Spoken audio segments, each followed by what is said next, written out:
सच्चाई बोलने का एक इनाम दिया था। आपका तो हमने टर्मिनेशन निकाल दिया। आप क्यों लगा कि ये मेरे प्रोजेक्ट्स हैं। माता वैष्णो देवी में जो पैसा है, लोगों की मेहनत का पैसा चढ़ा हुआ है, उसी पैसे से हमारे वहाँ पे इंफ्रास्ट्रक्चर बनता है, उसी पैसे से मुझे सैलरी दी जाती है।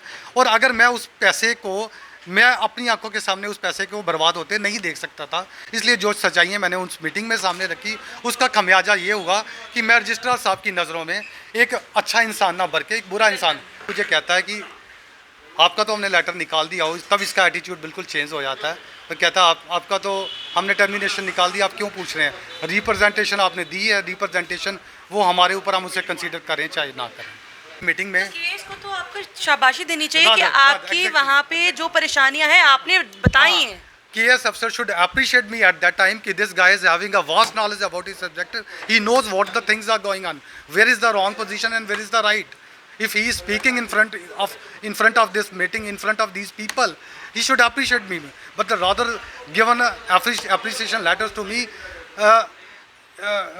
उस आदमी ने मेरे बारे में क्या सोचा, I don't know what was the reason, but उस आदमी ने मेरे को विक्टिमाइज करके मेरे को उसी प्रोजेक्ट से डिविएट कर दिया गया, जिसका इस समय आपको गवर्नमेंट जॉब नहीं दे सकते, यानी कि आप प्राइवेट जॉब के लिए अब तैयार हो जाइए। अब प्राइवेट जॉब हम तैयार होंगे तो कहीं ना कहीं कोई बड़ा KS ऑफिसर आएगा और आपको आपके जॉब से टर्मिनेट कर देगा, बिना ये बताए कि आखिरकार आपकी गलती क्या है। हाँ, शायद उनको उनकी गलती बताने पर या लोगों को उनकी गलती बताने पर आपको टर्मिनेशन पकड़ाई जा सकती है। अब इसके लिए आप भी तैयार रहिए। एक इंजीनियर साहब इस समय मेरे साथ में मौजूद हैं, उनके साथ यही सब हुआ है। अब ये कहाँ पर हुआ है, क्या नहीं हुआ है, पूरी बात बताएंगे। पर इसके साथ साथ में ये जो ऑर्डर्स रखे गए हैं सामने, ये भी पूरे बताने की कोशिश करेंगे। जहाँ से ये कब एडवर्टीजमेंट हुआ, इन्होंने कब से ज्वाइनिंग डाली, इनको क्या वहाँ पर ग्रेड्स मिले, और उसके बाद में बिना कहकर किस तरीके से इनको जॉब से निकाला गया, सब बताने की कोशिश करेंगे। इससे पहले तो आपका नाम बताइए और ये सब हुआ क्या, कब होता गया, पूरी बात बताइए। मैम, मेरा नाम कुलदीप शर्मा है। So I am B.Tech in electrical and electronics. So as on date I am having experience more than 23 years. 23 साल मेरा ऑलमोस्ट एक्सपीरियंस सेम फील्ड का है। मेरी जो स्पेशलाइजेशन है वो प्रोजेक्ट्स में है।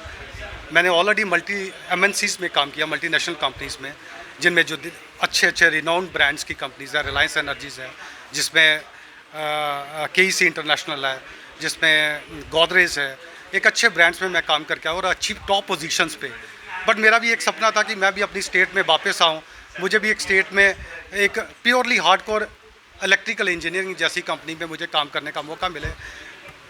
2019 में 18 में एक पोस्ट एडवर्टाइज होती है, जिसमें श्री माता वैष्णो देवी यूनिवर्सिटी में, एक पाइस यूनिवर्सिटी जिसको कहा जाता है, वहाँ पे एक पोस्ट निकलती है जिसमें ये कहा जाता है कि हमें एक इलेक्ट्रिकल इंजीनियर की ज़रूरत है, एक्सपीरियंसड इलेक्ट्रिकल इंजीनियर, जिसको पर्टिकुलर बिल्डिंग्स का एक्सपीरियंस हो, मल्टी स्टोरीड का एक्सपीरियंस हो, कमर्शियल बिल्डिंग्स का एक्सपीरियंस हो। उस तहत उस चीज़ को मद्देनज़र रखते हुए मैं उस चीज़ के लिए अप्लाई करता हूँ। और उस समय भी मेरा जो एक्सपीरियंस था वो ऑलमोस्ट 18 साल का था। इन्होंने 3 साल का एक्सपीरियंस, मिनिमम 2-3 ईयर्स एक्सपीरियंस मांगा था।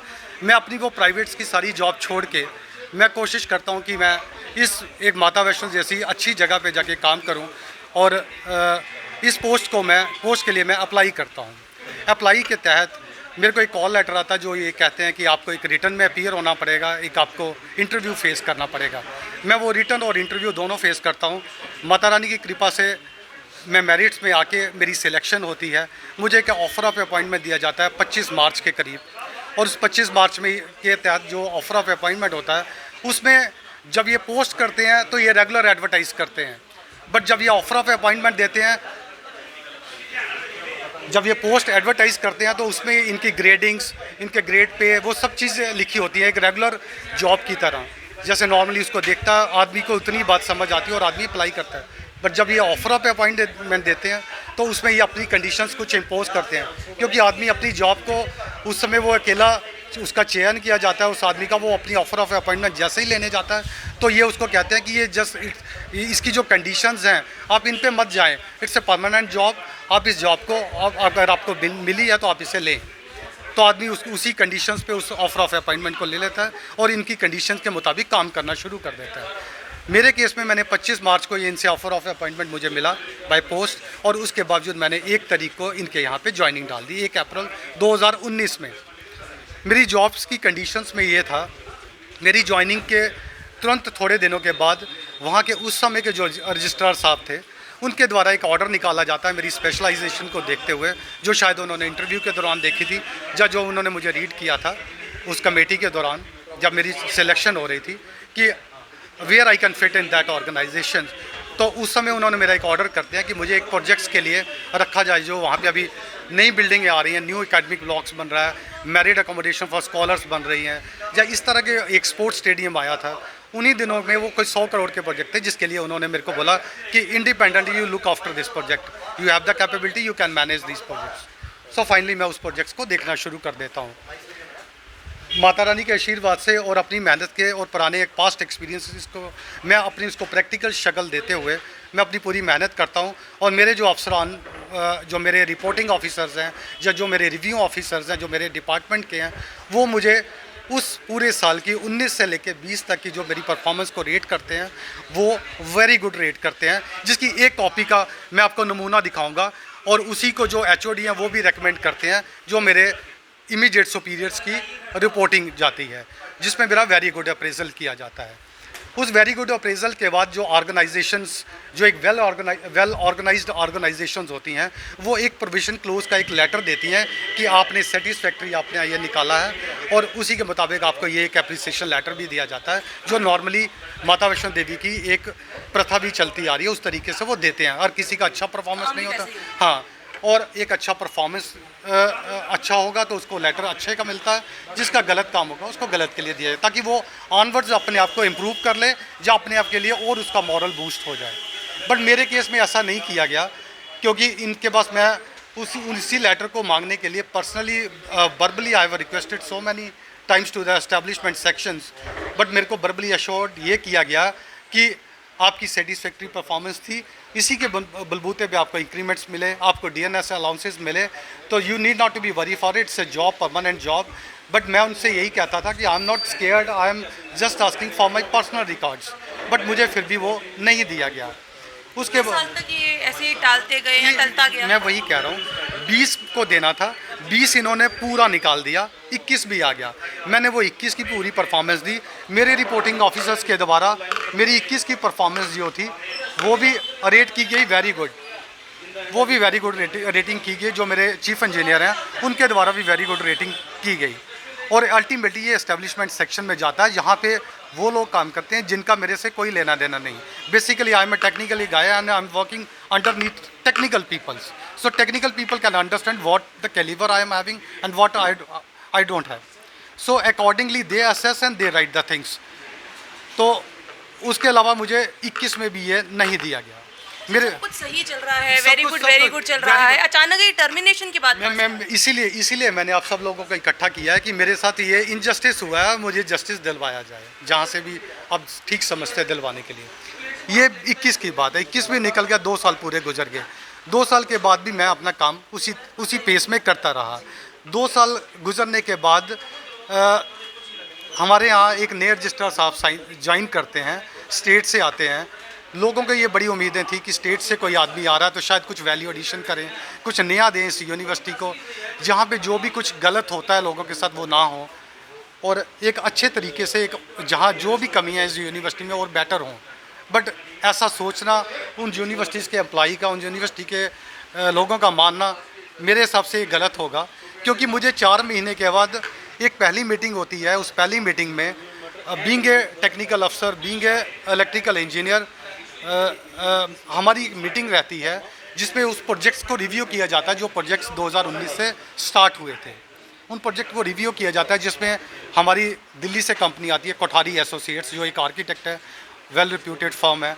एक हमने PMC हायर की हो गया, वो भी कोठारी की एक फर्म है। उसके बावजूद हमारे एक कॉन्ट्रैक्टर है जो बाहर की एक फर्म है, पंजाब की फर्म है, जिसको हमने पूरा टर्न की जॉब अवार्ड किया हुआ है। वो तीनों कंपनीज हमारे सामने बैठती हैं, जिस मीटिंग को चेयर करते हैं हमारे रजिस्ट्रार साहब मिस्टर नागेंद्र सिंह जम्वाल, वो चेयर कर रहे होते हैं। हमारे चीफ इंजीनियर साहब मिस्टर कमल शर्मा वो वहाँ बैठते हैं। उसके बाद मेरे ऊपर के रिपोर्टिंग ऑफिसर है मिस्टर अशोक शर्मा, वो वहाँ बैठते हैं। और हम सब इंजीनियर्स जो हैं, जो फील्ड अफसर्स हैं, वो वहाँ बैठते हैं, जो उस मीटिंग के ऊपर उन वर्क्स के ऊपर ताकि मंथन किया जाए, कहाँ पे लैप्सेस रहे, क्या कारण रहा, प्रोजेक्ट्स हमारे डिले हो रहे हैं, क्यों डिले हो रहे हैं या क्या कारण है, तो उन पे वो वार्तालाप शुरू होता है। एक स्टेज, अब वो मीटिंगें हमारी सिविल वर्क से स्टार्ट होते होते एक टाइम आता है जब वो इलेक्ट्रिकल की तरफ आती हैं। जब इलेक्ट्रिकल की बात आती है तो मेरे हिसाब से वहाँ पे जितने लोग बैठे होते हैं वो शायद इलेक्ट्रिकल से वेल वर्स्ड नहीं थे, और मुझे उन चीज़ों के ऊपर अपनी बात रखने का मौका मिला ताकि मैं अपनी बात रखूं। क्योंकि जो क्लाइंट्स, बीइंग ए क्लाइंट, ये वो हमारा प्रोजेक्ट है। Being a client we are paying a money to the PMC, project management consultancy. Being a client we are paying a money to the contractors.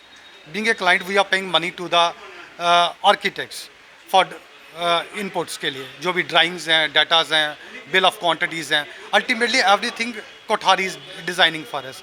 जैसा वो डिज़ाइन करेंगे वैसा हम उसका इंफ्रास्ट्रक्चर बना देंगे। ये सारी चीज़ों की डिस्कशन स्टार्ट होती है।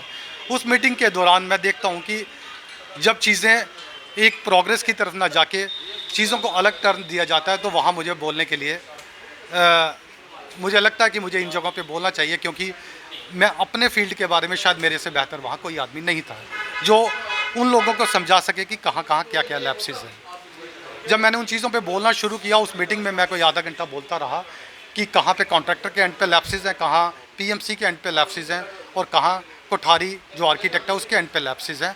तभी ये हमारे प्रोजेक्ट्स जो आज की डेट में पीछे रह गया, क्या कारण है। जब मैं उन चीज़ों पे बोल जाता हूँ, काफ़ी कुछ बोलने के बाद 5 बजे के करीब, हमारी मीटिंग 3 बजे शुरू होती है, 5 बजे के करीब ख़त्म होती है। 5 बजे मैं जैसे ही बाहर आता हूँ, रजिस्ट्रार साहब बाहर मेरे से पहले निकलते हैं।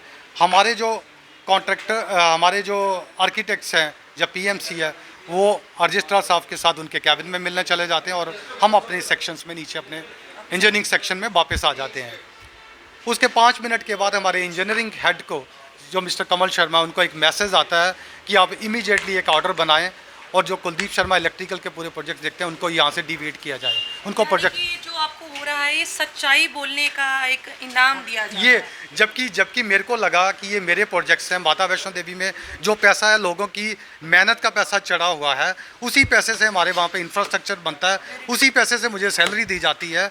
और अगर मैं उस पैसे को, मैं अपनी आंखों के सामने उस पैसे को बर्बाद होते नहीं देख सकता था, इसलिए जो सच्चाइयाँ मैंने उस मीटिंग में सामने रखी, उसका खमियाजा ये हुआ कि मैं रजिस्ट्रार साहब की नज़रों में एक अच्छा इंसान ना बन के एक बुरा इंसान, एक बुरा इंसान उनकी नज़रों में आ गया कि इस इंसान ने इस बहुत बड़ी मीटिंग में, इसको तो आपको शाबाशी देनी चाहिए कि आपकी वहाँ पे जो परेशानियाँ हैं आपने बताई हैं।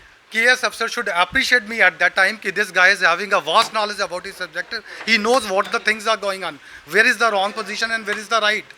If he is speaking in front of this meeting, in front of these people, he should appreciate me.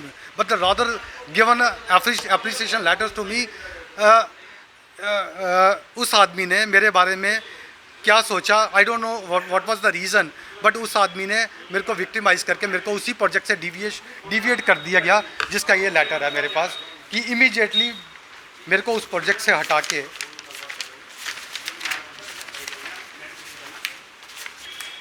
29 कब बनाए, 29/6, ठीक है, ये मुझे लेटर थमा दिया जाता है। बट यूनिवर्सिटीज़ को रूल रेगुलेशन को देखते हुए जो मेरे अफसरान ने मेरे लिए लेटर निकाला था, मैंने उसी लेटर को उन्हीं रूल्स को मानते हुए मैंने अगले दिन से अपना जो चार्ज था वो अपने कोलीग्स को दे दिया। तो मेरा वो एक प्रोजेक्ट जो था वो 2 भागों में बट के 2 लोगों को चला गया, और मेरे को अकेले उन दोनों की रिस्पॉन्सिबिलिटी वो अकेले को डाल दी गई। वो मेरे लिए एक्स्ट्रा बर्डन था, बट मैं फिर भी क्वाइट रह के मैं अपना काम जो मुझे मिला था मैं उस काम को करता रहा, उस काम को परफॉर्म करना शुरू कर दिया। उस काम को करते करते ये बात कब हुआ था? ये देखिए ना 29/6, ये मतलब ऑलमोस्ट जुलाई शुरू होने वाला था। मतलब ये वालों की अप्रैल के बाद, अप्रैल मई जून, 29 जून है ना, हाँ, 3 महीने के बाद मतलब रजिस्ट्रार ने ये ज्वाइन कर लिया था। उसके बाद पहली मीटिंग के बाद। अच्छा, तो उनको याद नहीं आया कि आपको पक्का करने वाली जो एक स्लिप है वो देनी है, वो वाली देनी है, नहीं देनी है, ये याद आ गया? ये याद आ गया कि ये करूँ मैं इस आदमी के साथ। तो मैंने ये सारी चीज़ें उनकी मानते हुए मैंने इसी फील्ड में काम करना शुरू कर दिया, अपनी वो स्पेशलाइजेशन से हट के। जबकि उनको लोगों ने उस समय कहा कि आप इस फैसले को रिव्यू कर लीजिए, कि इस आदमी के पास अपने काम की पकड़ अच्छी है, इसे आप मत हटाएं। बट उन्होंने एडामेंट होकर उस चीज़ पे कोई गौर नहीं किया। उन वाला जो मैंने ऑर्डर निकाल दिया आप करें, जबकि इस ऑर्डर को उन्होंने जो निकालना था वो with the concurrence of the HOD of the engineering wing कि whether I can replace this guy और नॉट। बट उन्होंने किसी की कोई सलाह नहीं ली, उन्होंने इमीडिएटली इस आदमी को बदल दिया। ठीक। पहली चीज़। इसके बाद क्या हुआ, इसके बाद इस आदमी ने वो 29/6 की बात है, मतलब जुलाई शुरू हो गया। जुलाई के बाद इस आदमी ने एक्सटेंशन, ये कब है 8वें महीने में, उसके 2 महीने के बाद 26/8 को 21 को ये मेरे लिए परफॉर्मेंस करते हैं। ये कहते हैं कि इस आदमी का विद रेट्रोस्पेक्ट हम इसका प्रोवेशन जो है वो एक्सटेंड करते हैं, प्रोवेशन एक्सटेंड करते हैं। वो भी कहाँ, रेट्रोस्पेक्ट पीछे से 1 अप्रैल 2021 से, जबकि 4 महीने 5 महीने गुजर चुके थे, उसके बाद पीछे से। और वो ऑर्डर को हम इसको प्रोवेशन को एक्सटेंड करते हैं क्योंकि इस आदमी की परफॉर्मेंस जो है हम रेटेड पुअर करते हैं। पर पहले तो सब कुछ वेरी गुड चल रहा था, अचानक पुअर कहाँ से आ गया? ना वो इस आदमी ने किया, रजिस्ट्रार ने, जो टेक्निकल नहीं है, जिसका लेना देना कोई नहीं है।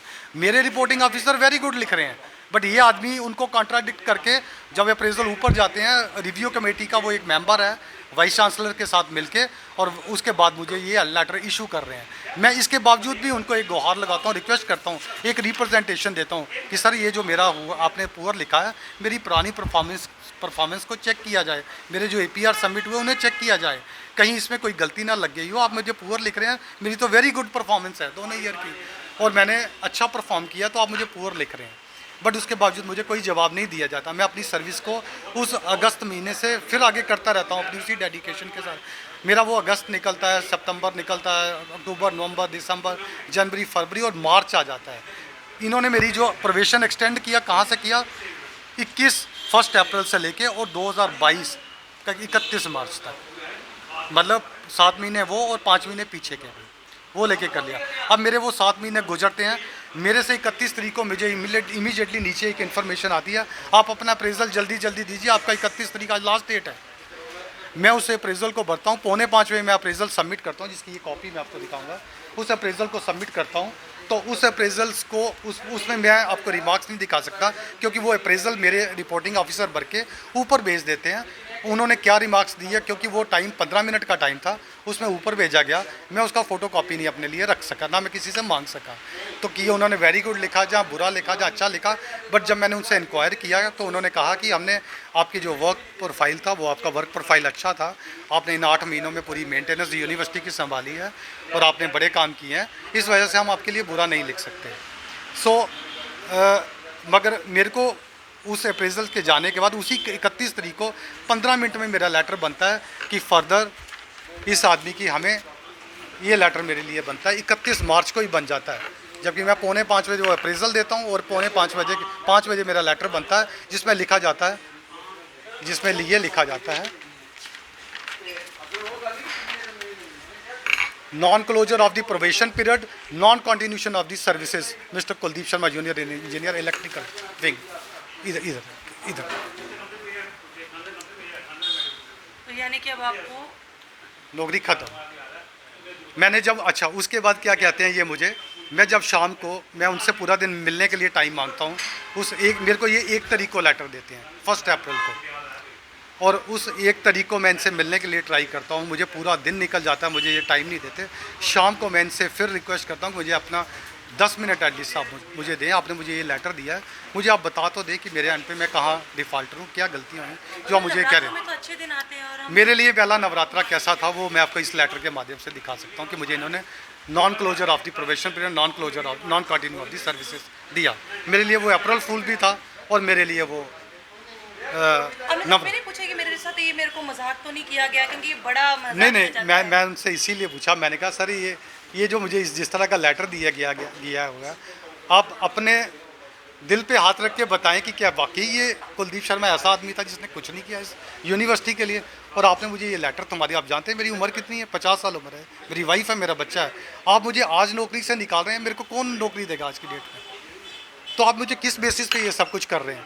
जब मेरी उनके साथ उस दिन मेरी उनके साथ फिर उसके बाद मेरी 1 घंटा बात लगातार होती है आमने सामने बैठ के। लास्ट में मुझे वो कहते हैं कि आप मुझे एक रिप्रेजेंटेशन दे दीजिए, मैं आपके केस को कंसीडर करवाता हूँ। शायद कहीं रजिस्ट्रार साहब भी कहते हैं, शायद कहीं कोई गलती लगी हो। जब वो मुझे रिप्रेजेंटेशन के बारे में कहते हैं तो मैं एक रिप्रेजेंटेशन बनाता हूँ। रिप्रेजेंटेशन, ये एक 2.5 पेज की रिप्रेजेंटेशन मैं उनको बना के भेजता हूँ। खोलें वो रिप्रेजेंटेशन, मुकुल वो रिप्रेजेंटेशन बेटा का, ये 2nd पेज, ये 3rd पेज, जिसमें मैं प्रेयर कर रहा हूँ कि कहीं कुछ गलत हुआ है तो काइंडली से रीलुक कर रहे हैं। मेरी फैमिली है और ये सब कुछ आप जो कर रहे हैं ये इससे सब लोग अफेक्ट है। उसके बाद कोई मतलब उसके ये मैं इनको रिप्रेजेंटेशन देता हूँ 3-4 को जब मैं ये रिप्रेजेंटेशन इनको देता हूँ, 4 की डेट निकल जाती है।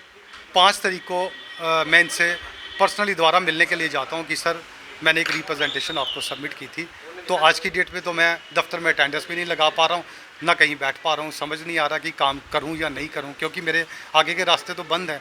तो आप मुझे क्लैरिफाई करें कि आपने मेरे लिए क्या किया उस रिप्रेजेंटेशन। तो ये आदमी मुझे कहता है कि आपका तो हमने लेटर निकाल दिया हो, तब इसका एटीट्यूड बिल्कुल चेंज हो जाता है। तो कहता है आपका तो हमने टर्मिनेशन निकाल दिया, आप क्यों पूछ रहे हैं? रिप्रेजेंटेशन आपने दी है, रिप्रेजेंटेशन वो हमारे ऊपर, हम उसे कंसीडर करें चाहे ना करें। जब मुझे इस तरह से कहा जाता है तब मैं मजबूर होता हूँ कि मैं आप जैसे भाई सब लोगों को इकट्ठा करूँ।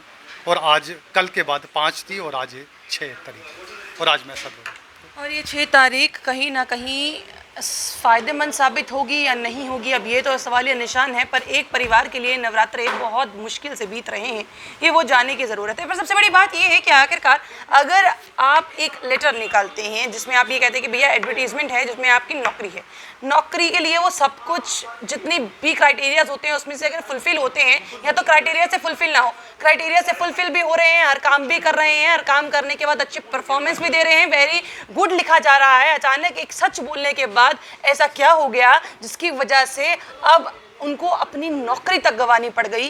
क्या इसके लिए कोई सोचेगा समझेगा, या जो होता है होने दीजिए? क्योंकि ये जम्मू कश्मीर का जनाब, जहाँ पर कुछ नहीं होता वो सब कुछ यहीं पर होता है। कुछ ऐसा ही माहौल इस समय जम्मू कश्मीर के लिए बन गया है। एक इंजीनियर आज दोबारा सड़कों पर है। छोटे जो इस समय इंजीनियर जो भी नई नौकरियां के लिए तलाश रहे हैं वो तो सड़कों पर थे ही थे, पर जो 50 साल जिनके हो गए हैं इस महकमे में काम करते करते, आज उनके लिए भी वही परेशानी आ गई है कि दोबारा वो सड़कों पर उतरेंगे, दोबारा वो जगह जगह पर जाएंगे, नौकरियां ढूंढेंगे। जनाब ये क्या चल क्या रहा है? अगर ये चीज़ क्लैरिटी हो तो ज़्यादा बढ़िया। इसके अलावा खुद एलजी साहब हैं, अगर वो इस चीज़ में मैटर में अगर ध्यान दे दे तो बहुत बढ़िया होगा, ताकि एक पूरा परिवार भी सही सलामत अपनी परेशानियां बता पाएगा, अपनी परेशानियों से उभर पाएगा, और इनके लिए भी कहीं अच्छे दिन ज़रूर आ जाएंगे। अब आपको क्या लगता है अपने कमेंट बॉक्स में ज़रूर रखिएगा कि सच बोलने का इतना बड़ा खामियाजा भुगतना पड़ सकता है आज की दुनिया में? बताना ज़रूर। बने रहिए जम्मू परिवर्तन के साथ। मुझे रोई जी को दीजिए इजाज़त। नमस्कार।